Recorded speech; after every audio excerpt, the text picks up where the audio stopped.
And do put in your comments. I mean, has this affected you really badly? It affected me really badly, and um, the amount of money I burned up. The amount of money I burned up, I could have buy all my cars cash. Yeah, could have. Well, smile. What to do? Work hard, and we can empty our bank savings. We can empty out everything, every single cent. But work hard, right? As long as we work hard, as long as we don't give up, things will be fine. Yeah.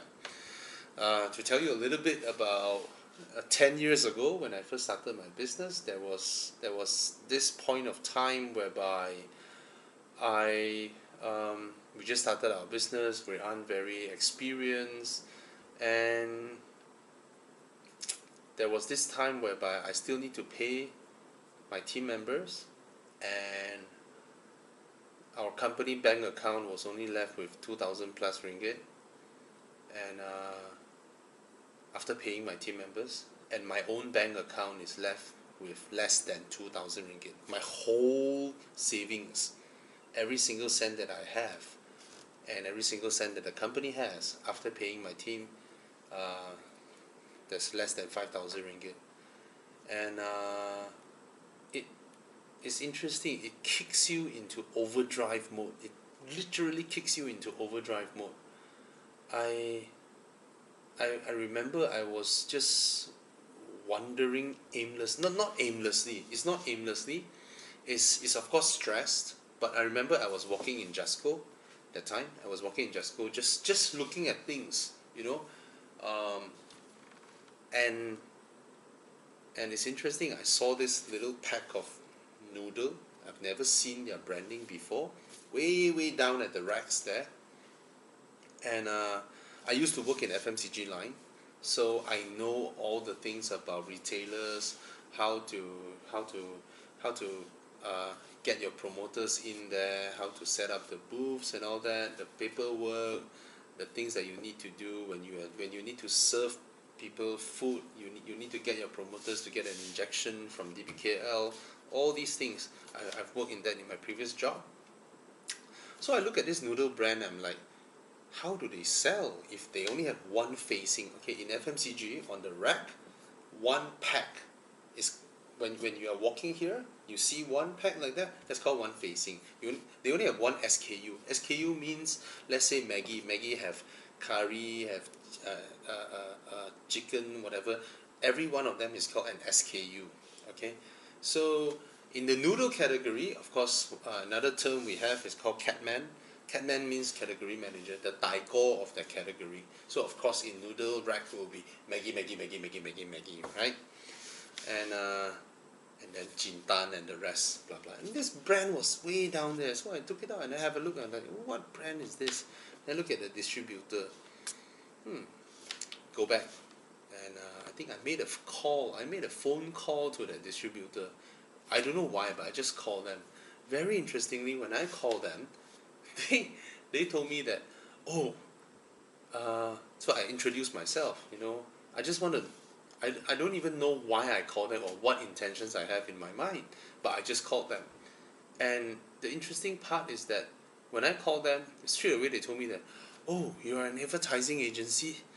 Thank God, because the principal of this noodle brand is coming from Vietnam to Malaysia to visit them. So they are the distributor. They got the rights to distribute that noodle brand. And then the principal company is coming to visit them next week and ask if, and they wanted them to look for some local advertising agencies. So the distributor is those typical Chinese company, very old school. To them it's all about discounts, it's all about warehouse stock, taking stocks and all that. They are not into all the advertising and branding and all that stuff. So they asked if I know any advertising agency, and then of course I know, I am one. So yeah, interesting. So I went and met them, and before I went and met them, I studied their product. I studied the Vietnamese company. So it's a big company in Vietnam, And then I did up concepts. We did up concept drawings of promoters wearing the traditional Vietnam costume. I don't know what is it called, but I love the traditional Vietnam costume. It's just beautiful. Long sleeve, like the cheong sam and all that, and with a hat thing. So we did the concept drawings of those roadside stalls, booth and all that, to propose to the client, to show them that what we can do for you in all these supermarkets to push your noodle products and all that. And yeah, then we went. Then the client came, and then we proposed to them, and they loved the idea, and I got job. So it's just a few days later I got job, and of course I asked for upfront payment. I said that it's our first deal. I'm not gonna allow you to, and they're fine because they are a big company in Vietnam, and they paid us upfront. That money helped me to survive. So yeah, hiring promoters, training them about the product, how to cook the noodles, get the booths into, I think that time there was 8 Juscos. Yeah, getting the booths into 8 Juscos, and then serving the noodles, and then earning that little money that we had as an agency from the client, which allows us to print our next issue.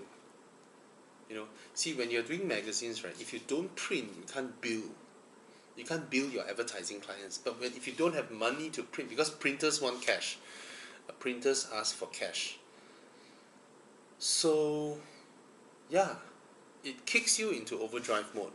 So that time I was with my promoter selling noodle in Jasco. I think the whole campaign lasts about, I forgot, what was it, a month or 2 months. And I remember there were 2 waves. We did 2 waves. The funny thing is, that noodle is way down there. Their sales is so shit. Their sales is so shit that having any promo would raise the sales volume by crazy, right? We have a beautiful promoter girl sitting there, standing there, cooking the noodles. People come and taste, and then we sell them, and then make sure they buy one more pack and all that. And when I tabulated the first, I think it was the first day or first weekend, the sales increased by 13,000%. And the clients were like, wow, they report to HQ, 13,000% increase in sales, And yeah, and then another thing that I did during that point of time when we were about to die, my first company, my first car magazine was about to die. I mean, we were growing in sales. People love our magazine. We're starting to get invited by car makers to events, to drives and all that. They love our photography. They love our writing. They love how special it is, because it's not like a car magazine book. It looks like The Age, this big paper and all that. It's called Wheels Weekly. Those of you who are older might have bought some. So, and that time, our magazine is growing, but we cannot let people know that while we're growing, we run out of money and then we die, right? So while at night we rush back to office to write my articles, to do layout design and all that, because I'm also a very anal guy. I used to be way more anal than I am now. Okay, I can argue with my designer on a cover for 1 week or 2 weeks just to get it right. I'm that kind of person, just to shift the car left a little bit, cut this and all the unnecessary layout design stuffs that magazines now don't really bother about it. Alright, so I was this kind of guy back then. And while daytime I go and do all this random stuff, noodle lah and all the other, what else, I do some website development for people. And another interesting thing is this is super crazy interesting. Okay, I was in Mid Valley, and then I saw that big Sony shop. So back then in Mid Valley, right, the IT World area opposite is a big Sony shop, and then down there is Nokia. That time Nokia still there or about to die, I don't know lah. So the Sony shop, that time they came out with those LCD photo frames. Sony has those LCD photo frames, some stupid low res screens, and then with an SD card slot, and then you plug it in, and then it runs your picture and that. And then look at that thing, I'm like, how can this piece of shit sell, like 700 to 900 ringgit for that thing that serves no purpose apart from taking part your, okay lah, it serves some purpose lah, huh? Nice pictures, scrolling by with a clock. Anyway, but I was like, this thing can't sell. And I don't know what triggered me. When I saw that, I thought, and then I drove to SS2. You know SS2, there's a lot of bridal houses there. I drove to SS2, I walked into one, and then I asked them, how does your most expensive package look like? So bridal houses, right, back then, now I don't know how, they have, when let's say you sign up for the most expensive package, I tell you back then, the most expensive package is like 6,000-7,000 ringgit, right? Unlike now, starts from 6,000-7,000 ringgit. Anyway, so it's like a big box that they have, very premium box, with a big album, a smaller album, and then some horizontal album or vertical album, or some photo frames in there. That's their whole package. That's how it looks like. Then I asked that lady, I said, would you be interested if your top of the range package comes with the Sony LCD as well? That your photo that is in SD card can slot in and then you can play there. Then they are like, hey, I love this idea. In fact, they were telling me next week or 2 weeks later, there's a bridal fair, So I was like, you're keen with this idea? And they're like, yes, I'm keen with this idea. And from the verbal promise that they are keen, I went and called Sony and made an appointment and spoke to them. And in fact, my hunch was correct. They said, yeah, the sales of these LCD screens are horrible. LCD photo frames are horrible. So I said, I can help you to do a campaign where it's not so much about purely sales volume, but getting people to see this product and get surprised by it.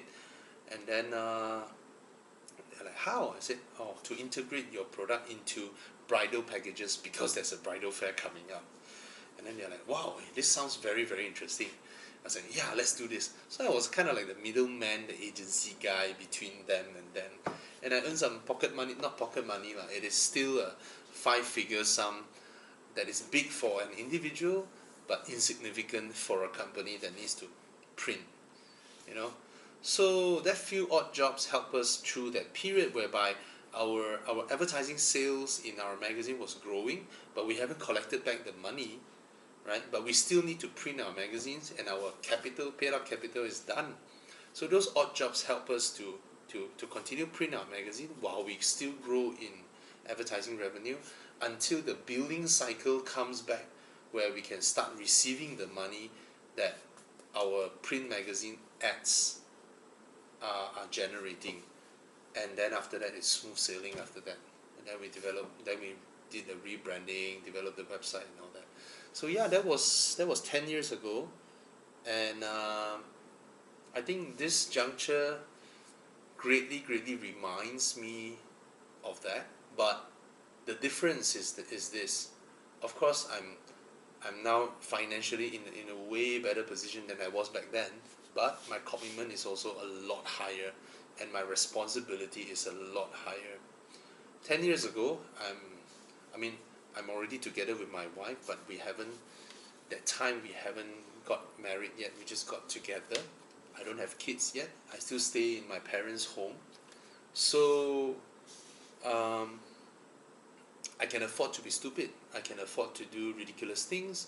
I can lose every single cent while I still chill. But now I can't. I have so much more to lose. I have 2 kids, they have classes, I have my cars, I have my colleagues, and my colleagues are family men as well. They have to take care of their families. So from here, from where I look at it, right, we're basically taking care of a few families, not just our own.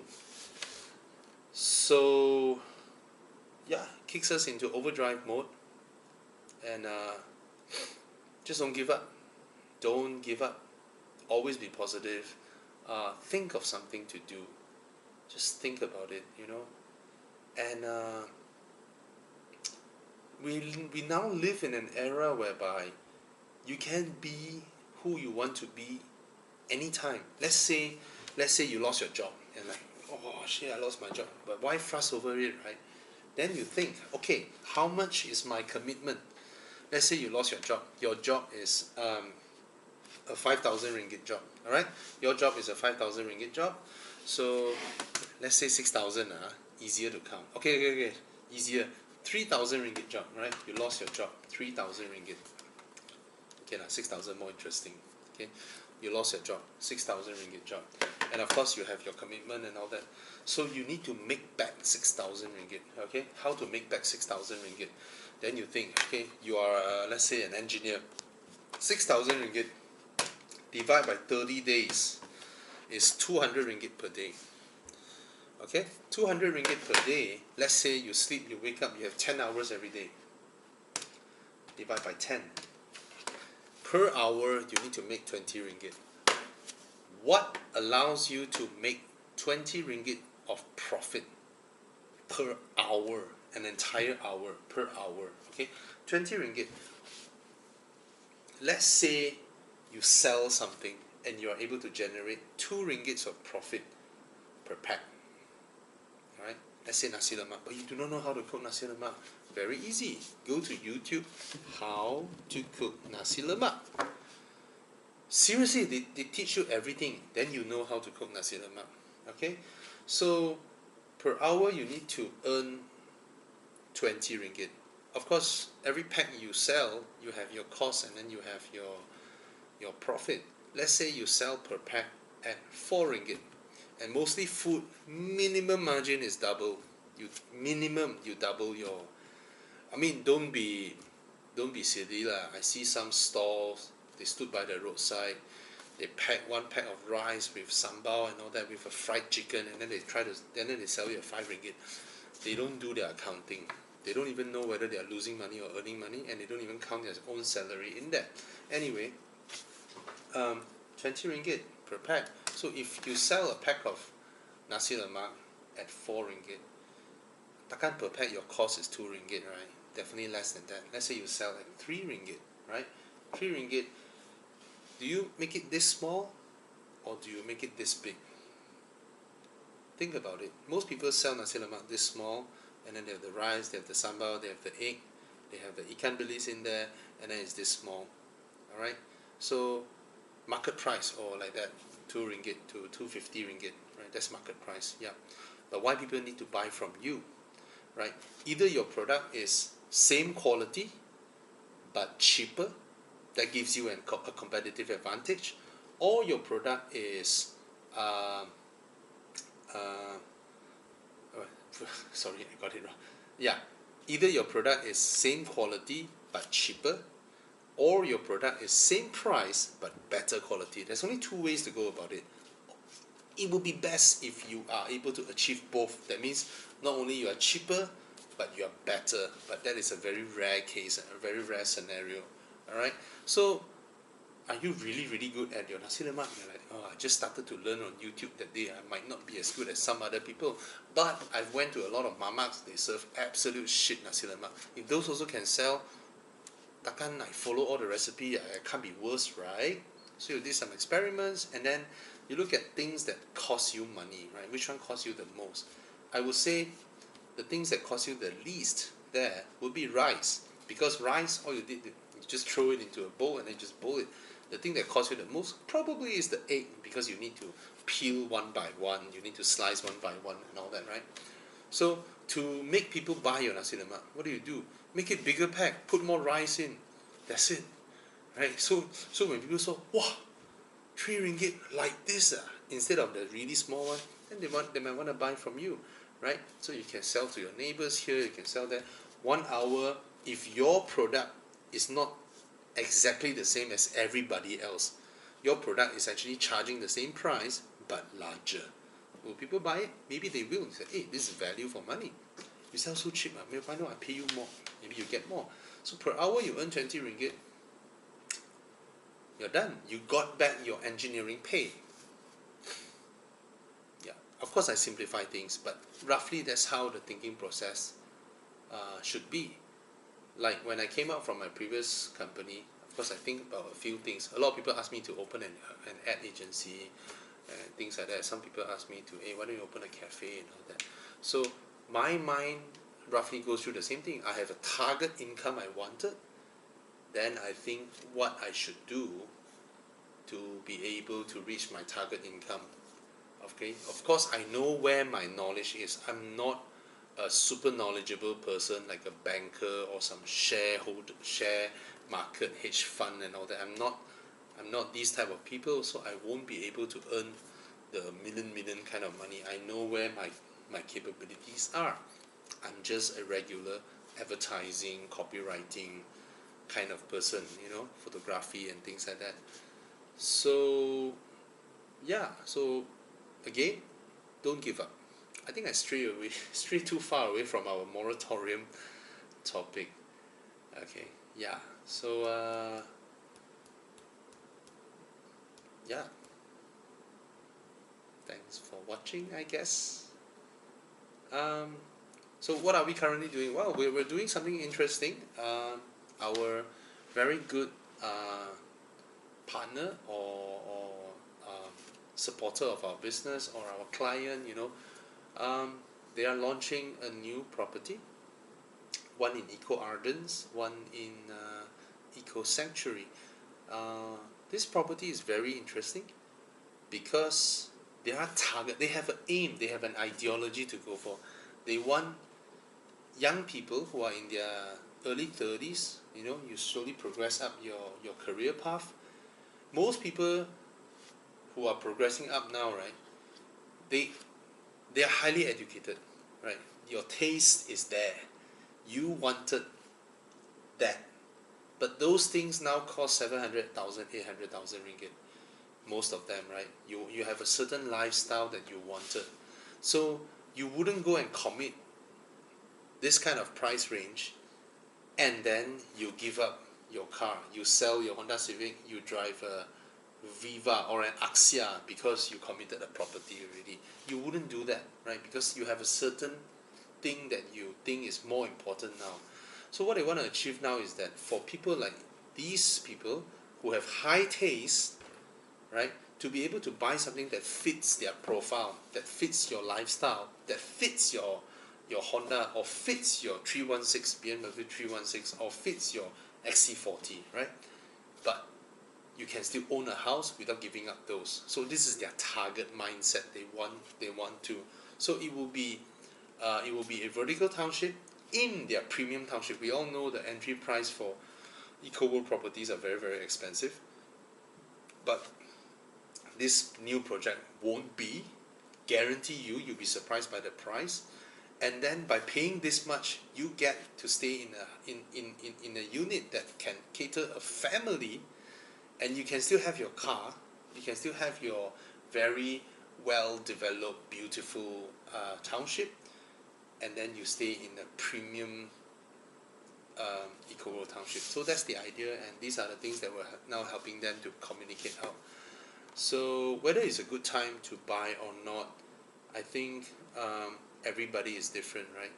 And of course, some people will say, oh, it's very far, but you have your developments near your area, right? This area, Eco Sanctuary and Eco Ardens is for people who stay in Kota Kemuning, Shah Alam, Klang, Setia Alam and all that, those people from that area, or even Subang you can consider, right? Or even PJ actually, when you think about it. Because if now you want to stay in a very, very well planned township, how many empty lands are there in Klang Valley for a big reputable developer like EcoWorld to go in there and build a township? And it shows townships, they will appreciate in value. What is Setia Alam back then, if not for Tan Sri to develop it, right? To be so well, so beautiful, and once it's done, once the township is built up, you have all the amenities in there, your property value will slowly go up, because that's how it is. Because it's a township, it's no longer far from something else because it creates everything nearby there.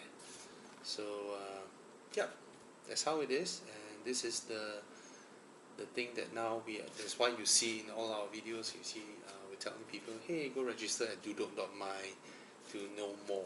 So yeah, that's the thing I'm currently working at.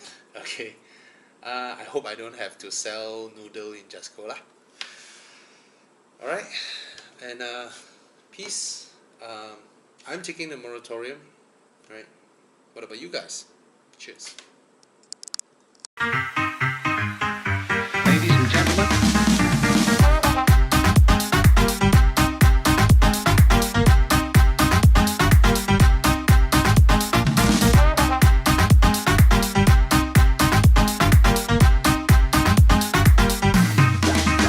darling.